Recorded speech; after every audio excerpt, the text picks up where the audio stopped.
There's a new site, a shopping site, in fact, that is positioning itself as a direct threat to Amazon.com. It is Jet.com, and it is promising the lowest price on everything from household supplies to electronics to groceries. And to prove the point, it is listing its price with Amazon's price on every one of its product pages. The online store is founded by Mark Lohr, who worked at Amazon for nearly 2 years. And this certainly grabbed the attention of some big investors, including Google Ventures as well as Goldman Sachs. That's months before today's launch of the online store. So let's discuss the company's vision and the potential of this being a success with Kosha Gada. She is a principal at A.T. Kearney. Kosha, good to be with you today. Thanks so much for joining us. And it's hard to believe that someone would come out of the gates wanting to be, you know, the next best thing and better than Amazon. What's their offering? Yeah, it's definitely a story that's getting a lot of publicity for all the reasons you state, Catherine, where it's got a charismatic founder who's kind of pulled a hat trick before. He was the founder of Quidsy, the owner of Diapers.com, which he subsequently sold to Amazon for about $545 million 5 years ago.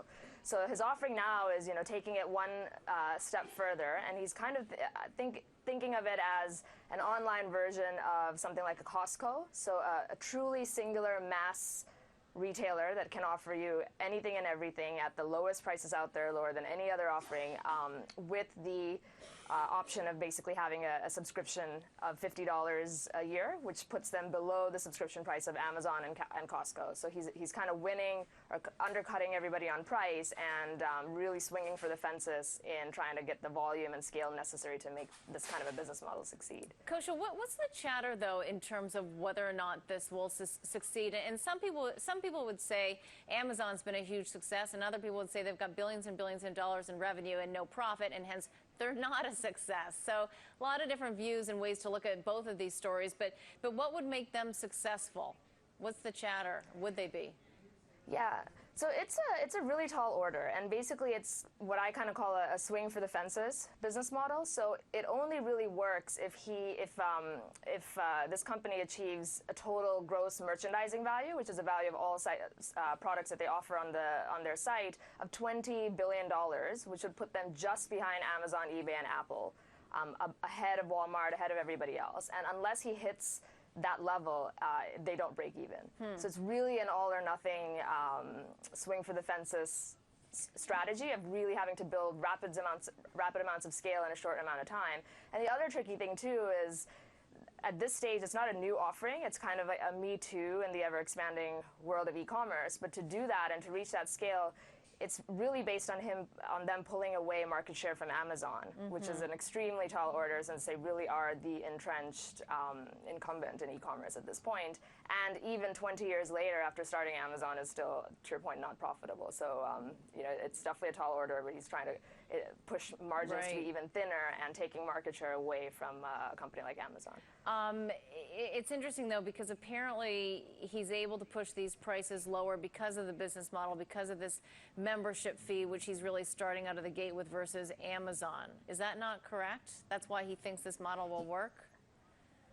Yeah, he's trying to really win on price, and right now they're fulfilling about a third of the orders themselves as they're building out their infrastructure and their warehousing and logistics, and they're fulfilling a third with partnerships with other retailers, not always known to them, so there's been a little bit of sort of negative chatter around that in terms of what it does for retail partners and the opacity that creates for them.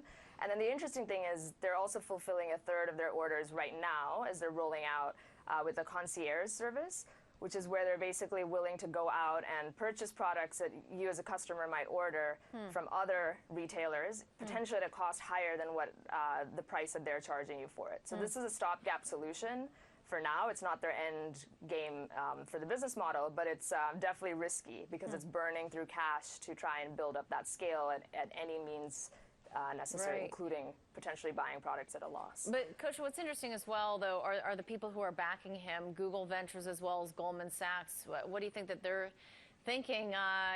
You know, I mean, of course, they take risks. There's no doubt about that. But they like calculated risk, and they like to win. What do you think they're going to get here? I think it is a calculated risk and a high one. It's a function of a lot of capital availability right now, and a symptom of that, of these venture firms wanting to be able to put their capital to work. A little bit of sort of a charismatic founder who can sell this vision and a lofty ambition, which is an admirable goal, because it really is about just providing more and more value and better pricing to the consumers. And they think if anyone can pull it off and legitimately steal share away from the #1 incumbent, which is Amazon, it's the founder Mark Lore. But it's definitely a tall order for them. And I think the other point that's interesting is, regardless of whether they win or they succeed or fail at this, it really is a race to the bottom, as people call it, for the e-commerce industry, because it's, even if they fail, they're going to force others like Amazon and Walmart.com, et cetera, to really start to copy and offer what they do, which further pushes their margins down. So consumers win either way, but the value and the margins of these businesses, and therefore the return on equity to the investors, ends up kind of falling into that race to the bottom. Kosha, great to be able to discuss with you today. It's an interesting story, getting a lot of chat. Thanks so much. Thank you, Catherine. Thank you. That's Kosha Gada. She's a principal at AT Kearney.